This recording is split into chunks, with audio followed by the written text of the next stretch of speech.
Just before I introduce Padraig this evening, or just before he speaks, let me say just a word of introduction. I approach tonight as a familiar stranger, or Padraig is to me, and I hope that is in keeping with the theme that I've explored and that he is exploring in his talk in a wee while's time, shortly to come. Padraig is best known to many of you through his leadership of Corrymeela from 2014 to 2019, but there are many other strands to his weavings, and he finds and makes creative connections which often influence and build up the church, as opposed to those who may seek to separate and sunder the work that the church seeks to do. He was brought up in County Cork. English is his first language, Irish is his second language.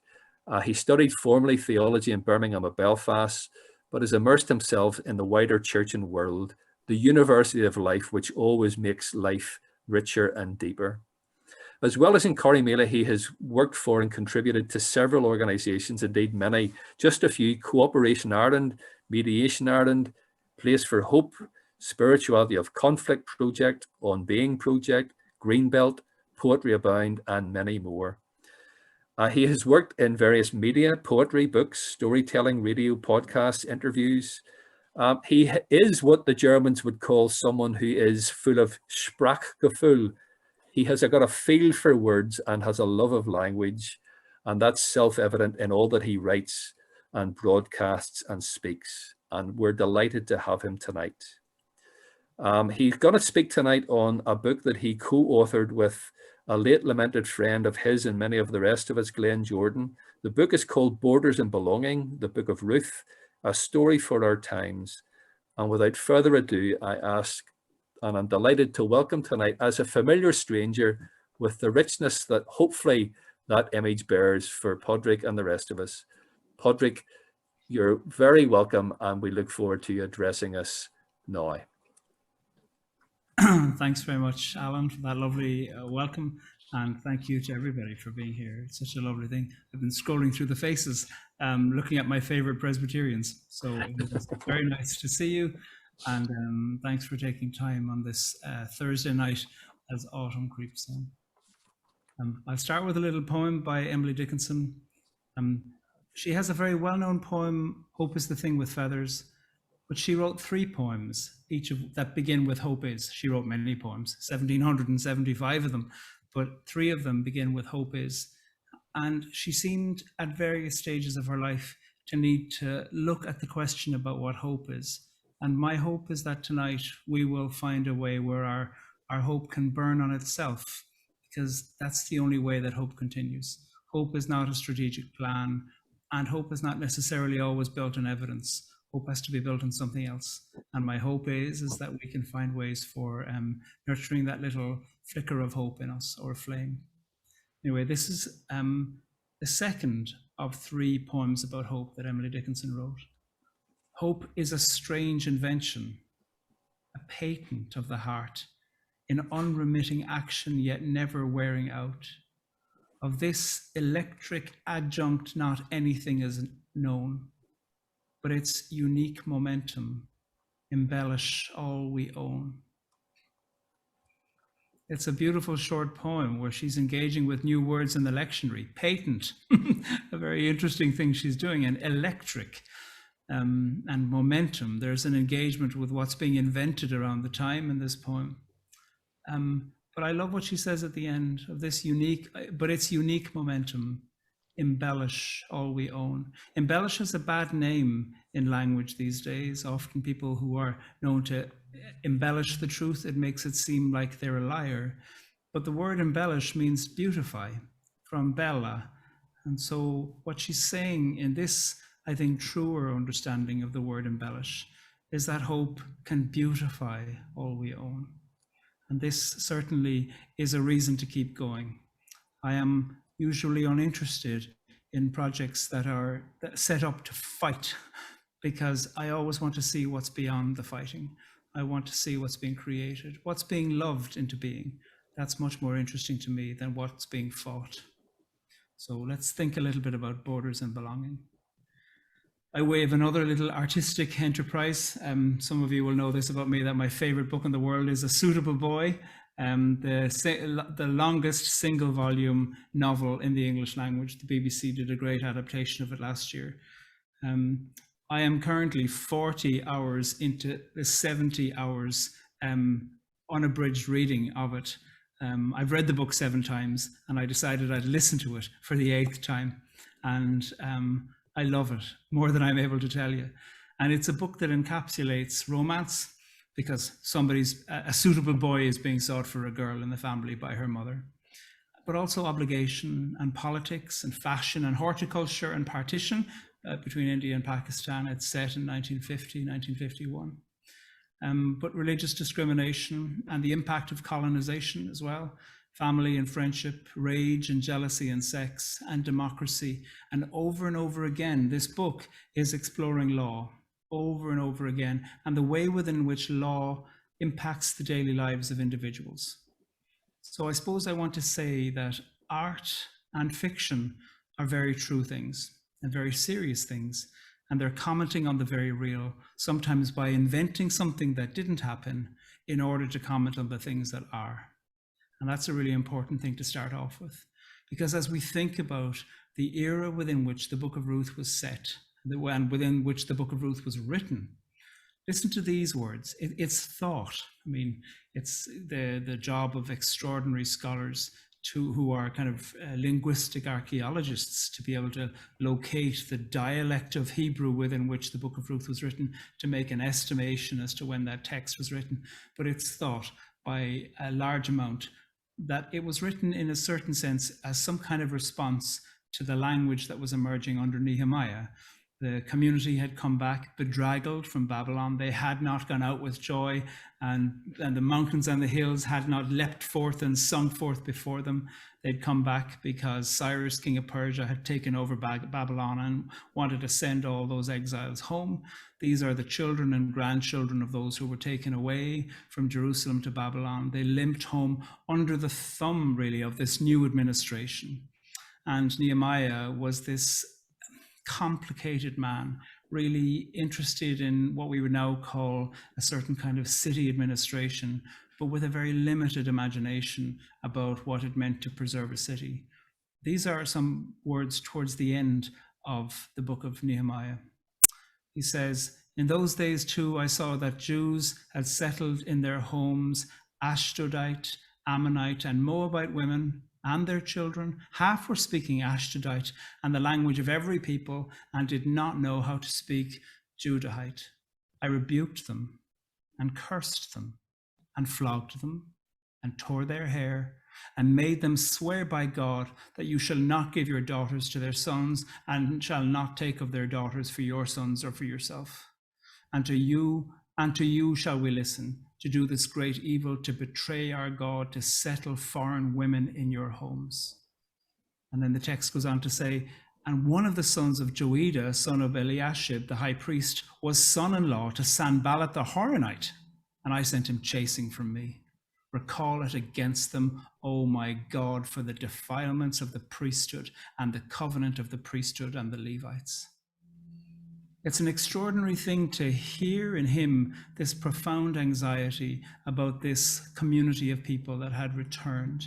And he is seeing impurity everywhere. And he is seeing what he calls impurity. I think that's important to say, because really what we're going to be talking a lot about tonight is, what do you call the thing you're seeing? And are you seeing it, or are you just seeing what you call it? And those are two very different things. Anyway, what's interesting is that it seems like the story that emerged within this context of a bedraggled people having been returned by Cyrus, king of Persia, to their city of Jerusalem, and now with this civic administrator, Nehemiah, who was so pure in his imagination, who was so dangerous in his imagination of purity, that his imagination of purity was ruled like a scalpel against his people. It seems that what emerged was somebody who decided, do you know what we need? We need a film about a widowed, displaced, unchilded, foreign Moabite who crosses a border. That's what we need. And I suppose what I want to say is a brief word in praise of art and in praise of storytellers. this character who's brought into the narrative imagination of a people in order to ask some very serious questions about the story they tell about themselves and the story told and perhaps imposed on them. This is a traumatized people, and under trauma, some people think if we could have just gotten it more pure, more right, more correct, therefore this wouldn't have happened, therefore let's cut off our nose to spite our face. And this person, this artist, we don't know who she is or who he is. This artist decided that they wish to bring somebody into this narrative landscape about what does it mean for us to be us, whose marriage was in question. Because while many marriages to foreigners were considered possibly admissible if you were Jewish, certainly there had always been serious questions as to whether a marriage to a Moabite was a marriage at all. And so we have this character with a marriage that's disputed, and she, if her marriage is recognizable, is due social welfare, but not everybody recognizes her marriage. Marriage, and its validity or not, has been a battlefield for a very long time, way before what we now know as equal marriage campaigns.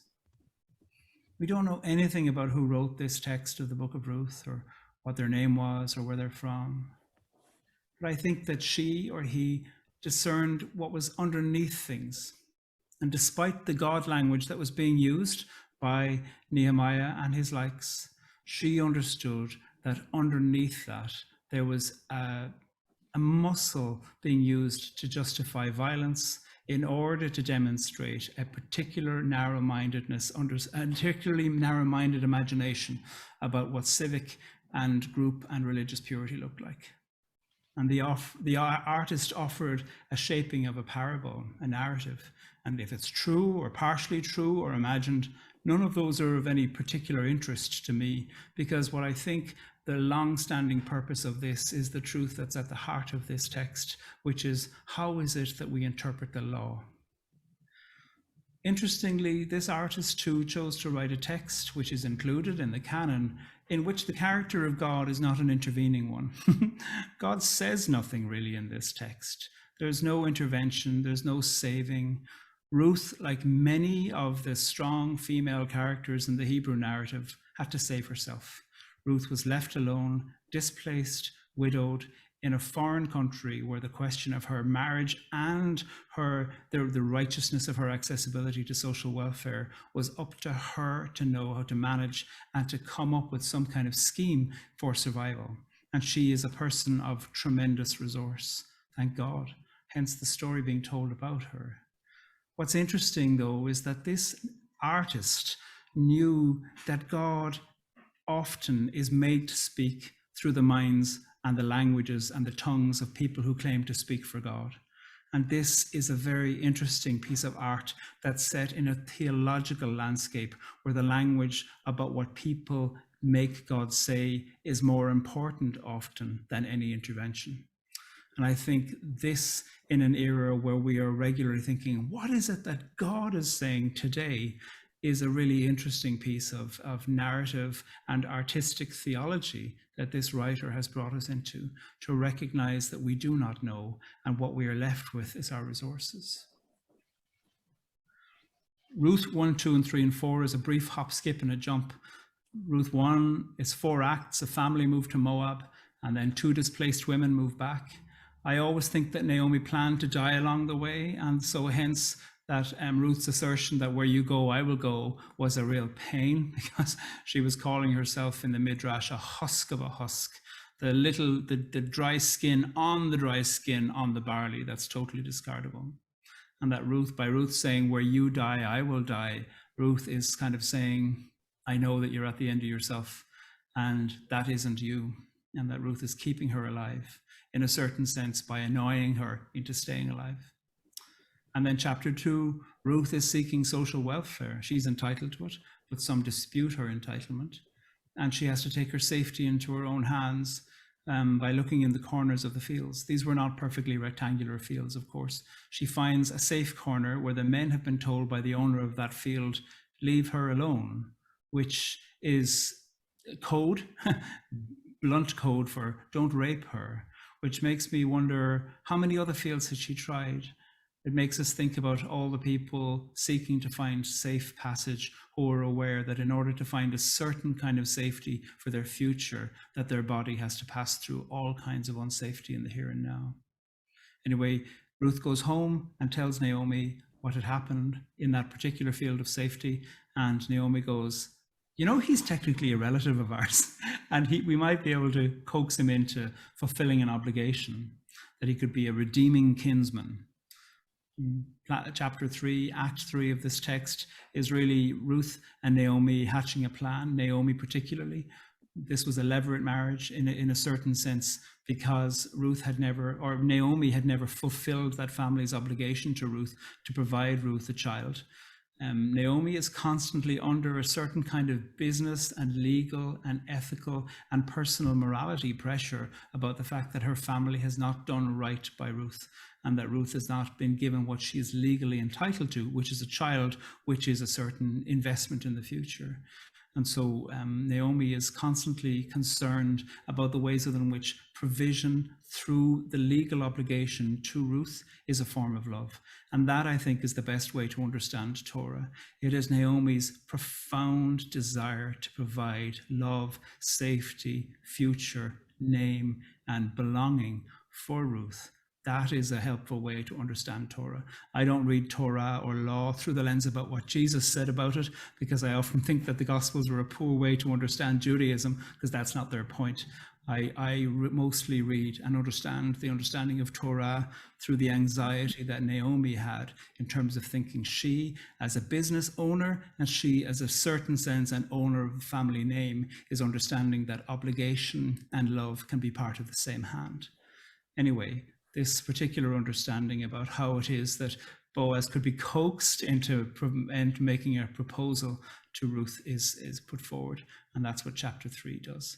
And then chapter 4 is Boaz really trying to find a way to say that while he is potentially a redeeming kinsman, and not that Ruth doesn't need redeeming, the name of the family needs redeeming, because the family have not provided for Ruth. It is not Ruth who was begging for mercy. It is not Ruth who was begging for pity or belonging or place or integrity. She has everything she wants in herself, but it is the family that need to redeem their name by providing a redeeming kinsman. There is a closer redeeming kinsman who does not seem to be of any interest, who doesn't seem to be interested in supporting Ruth.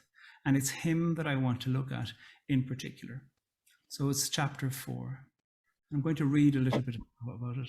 I'm reading, in the text that I'm reading from Robert Alter's translations. I really like his translations. He translates the name of this other person who was another potential redeeming kinsman. He translates it as so-and-so. And that's a really literary translation, as well as being quite funny, because the name that's given is Peloni Almoni. It's a little bit of a play in Hebrew on mystery and stranger. Those are some of the things that are referenced. And so he suggests that a way to translate this into English for contemporary ears, especially with the sonic reference of rhyme that you hear in Peloni Almoni, is so-and-so. So let me read for you from the 4th chapter of the book of Ruth. And Boaz had gone up to the gate, and he sat down there. And look, the redeeming kin of whom Boaz spoke was passing by. And he said, turn aside and sit down here, so-and-so. And he turned aside and sat down. And he took 10 men of the town elders and said, sit down here. And they sat down. And he said to the redeeming kin, Naomi, who came back from the plain of Moab, sold the parcel of land that was our brother Elimelech's. And as for me, I thought, I shall alert you, saying, acquire it in the presence of those seated here and in the presence of my people's elders. If you would redeem, redeem. And if you would not redeem, tell me, that I may know that there is none except you to redeem, and I'm after you. And so said, I will redeem. And Boaz said, on the day you acquire the field from Naomi, you'll also acquire Ruth the Moab from Moabite, and raise up the name of the dead man on the estate. And the redeeming kin said, I cannot redeem, lest I spoil my estate. You redeem my obligation of redemption, for I cannot redeem. It's an extraordinary piece of male conversation. These kinds of negotiations could only happen at the gate and in front of men, because they were considered the witnesses who could make such legal negotiations. And I want to look at the crisis that's faced by so-and-so, because you hear so-and-so saying, I will redeem, basically saying, here, look, the package of land, do you want it? Yeah. And then Boaz says, and the foreigner comes with it too. And then he says, no. What's the space between the yeah and the no? So definite and so clear. It's easy, and perhaps Poloni Almoni and even my caricaturing of him as so-and-so, it's easy to write him off. And I think Ruth is the savior of the story. Ruth is being cast in the character of judge. But I do want to take a side door in through considering this character of so-and-so. There's power, of course, that he's holding as to whether he will or will not do what is rightfully deserved towards Ruth. And we will look at power in a while.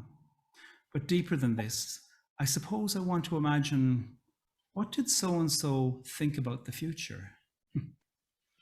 How did so-and-so think about the past? And in light of the tension of the future and the past in so-and-so, how does he act in the present with such certitude?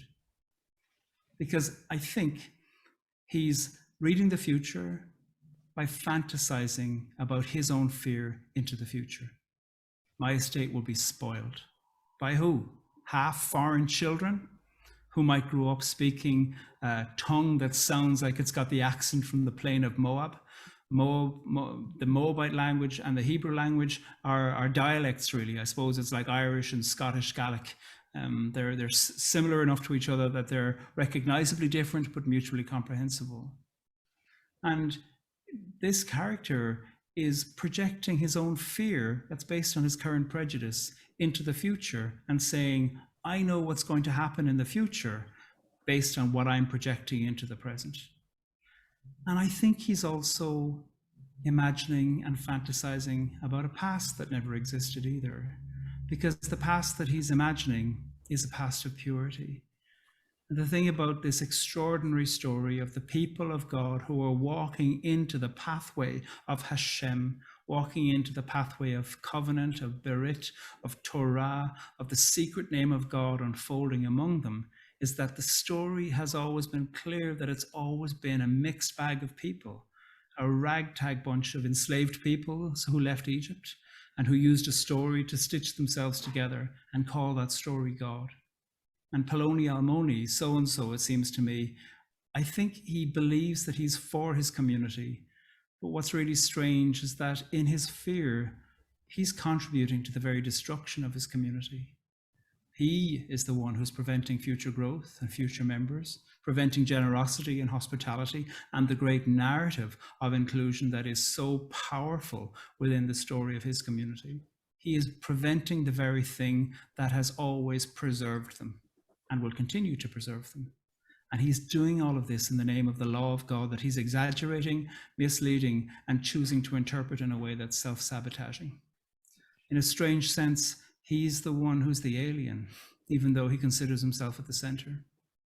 He is more committed to his story of fear than he is a faithful telling of the always expanding story that's always been part of their evolving understanding of their name, the name of their God, and their peoplehood. And that story has always been narrated and interrupted and recalibrated by outliers and foreigners and the dispossessed and the unreconciled and the pained and the exiled and the repentant and the sad and the misunderstanding and the limping. This has always been the way within which this story recalibrates itself back to itself. And this is a joyous community that walks in the ways of Hashem, in the name. But I think that a little bit like Nehemiah, Poloni Almoni, so-and-so, is committed to a certain dagger-sharp purity that's injurious to everybody. Freud called this the death wish. And what's so interesting is that Freud was so fascinated with ways within which he'd seen progress among clients of his, but toward the end of his life, he began to see how some people were so extraordinarily committed to their own destruction. Is that through trauma? Or is a poverty of imagination? Or is it through envy, a sense to say, I wish I had the skill to be as inclusive as you, but because I can't, I'll just destroy it. And I suppose it's easy to imagine that Poloni Almoni is the other person that you find irritating in your religious imagination. But is this me? How am I committed to the death wish? How am I committed in the name of saying I'm for something to actually undermining the very thing I say I'm for? So-and-so is so profoundly committed to his own destruction and the destruction of his community. I have sympathy in a certain sense.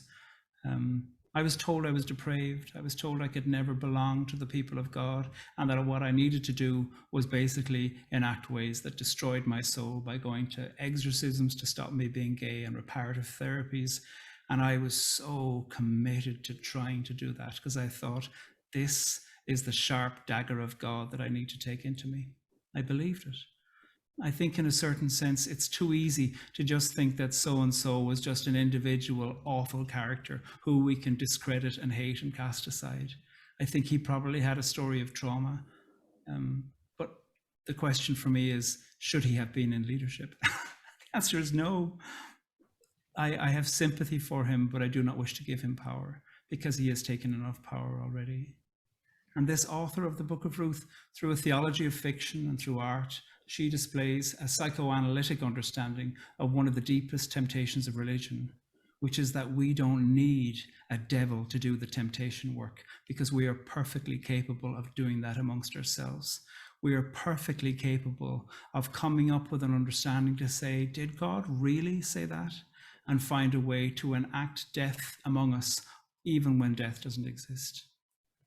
This is a crisis to face in the human condition. It is a crisis to face in every congregation, that the biggest threat to a congregation is not the evil secular world, it's the congregation. And how sometimes a congregation or denomination turns on itself because of a deeper anxiety that attention is being drawn to, but it's too difficult to face that deeper anxiety. And in the name of preserving, something is killed off.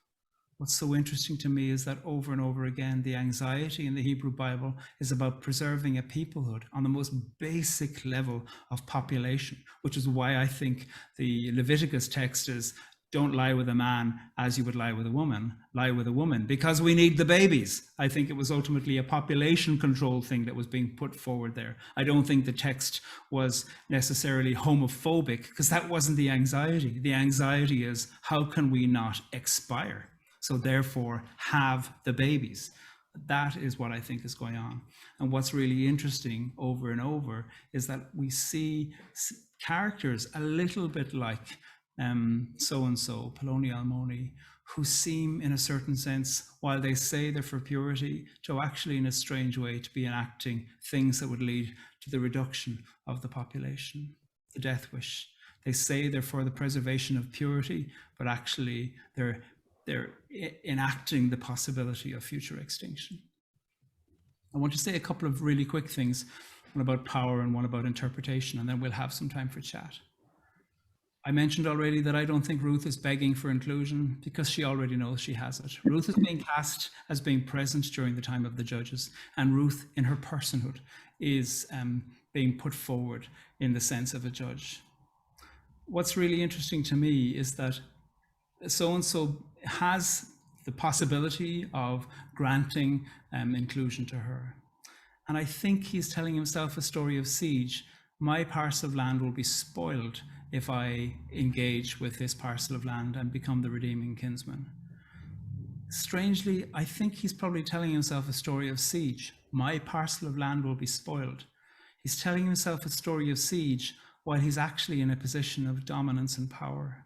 And that too is another original sin that we find enacted over and over again in places of power. People who enact the idea of being a victim in order to take attention away from the abuses of power that are being conveniently enacted while they say, I'm under siege. You find this in all colonialisms, and I think it's important to recognize that sin of colonialism within the context of the practice of religion. It is a performance of fear, I would like to say, And as a result of that, I think it does need a certain sympathetic attention, but it does also need a clear attention and a clear analysis. The American constitutional scholar John A. Powell talks about disparities of power, and he suggests that disparities and landscapes of power can be explored by three simple questions. Who decides? Who wins? Who pays? These are devastating questions to ask if you take them seriously enough. Who decides? Who wins? Who pays? Ultimately, Boaz and so are arguing about how will we interpret the text. Will we interpret the text in the name of life that's in front of us, the possibility of love, and the possibility of redeeming our own name in the presence of this person who is showing us ourselves, which is Ruth. She is not an object of pity or charity. She is the moment of revelation of a people to themselves. And as a result, they are seeing their God in the possibility of how they respond. And Boaz says, we will act in one way, and so says we will act in another.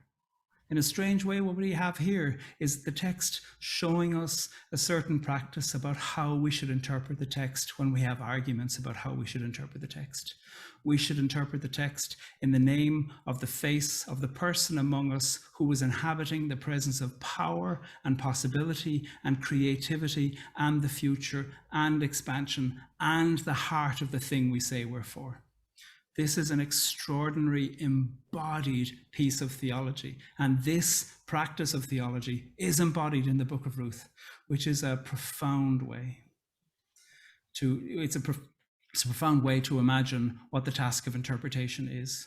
It cuts through the idea of a certain dagger-sharp purity and asks us to enact in an embodied way, a way of interpreting the text that says, who is affected by this? And as a result of that, to locate the action of God speaking through the text of a human life, rather than speaking through a text that we say can only mean one thing. In this way, the text is secular in the truest meaning of the word secular.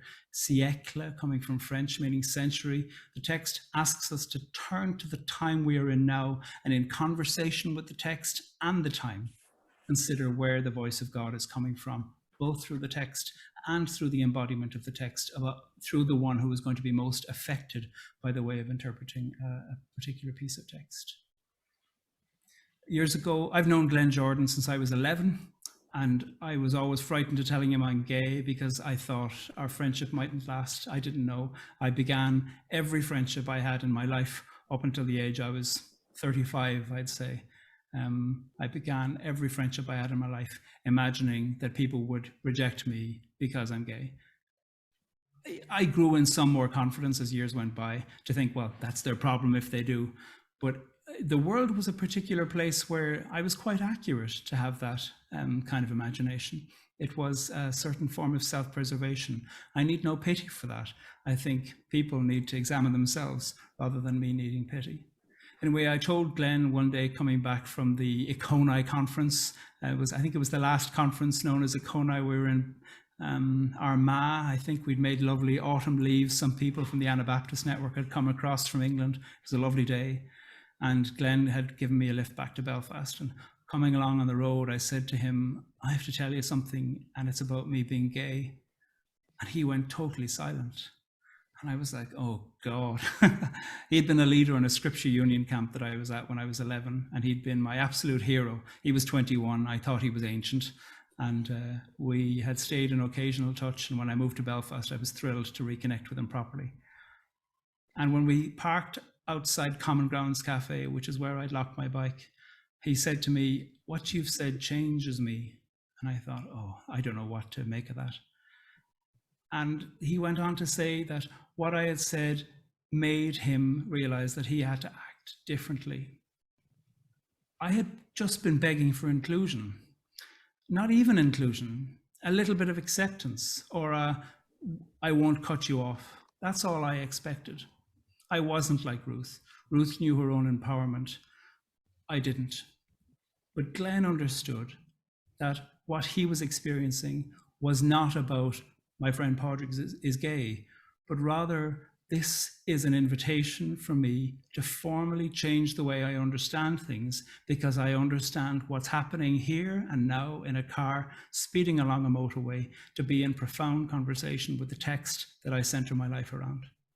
And that this was not a slip into liberalism or a slip down a slippery slope. This is standing at the bottom of a slippery slope, hoping to God that he had the integrity and love enough to show a friend that the world could be better.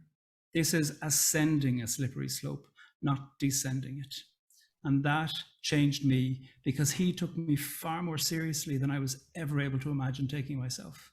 And this, for him, was never a betrayal of a text, but a deepening of a relationship with a text. And his integrity shaped me, and his imagination about what it was like to take me seriously made me take me seriously. I'll finish with that. Hospitality is not the lovely thing we do by serving tea at the end of church. Hospitality, if it is anything, is the very sight of encountering God. And this should always be a thing of the most profound conversion in our lives. Not singular, but over and over, and over and over, and over and over, toward a widening heart, a deeper generosity, and an expansion of inclusion and community and growth and learning that knows no end. Let's have some Q&A. Padraig, many thanks indeed for a very profound and moving and revelatory meditation on the Book of Ruth. Like any exploration of a profound text, there's layer upon layer, and one thing leads to another in the most wonderful kind of hermeneutical circle. So thank you so much for what you have brought to the surface and allowed for us to explore with you tonight.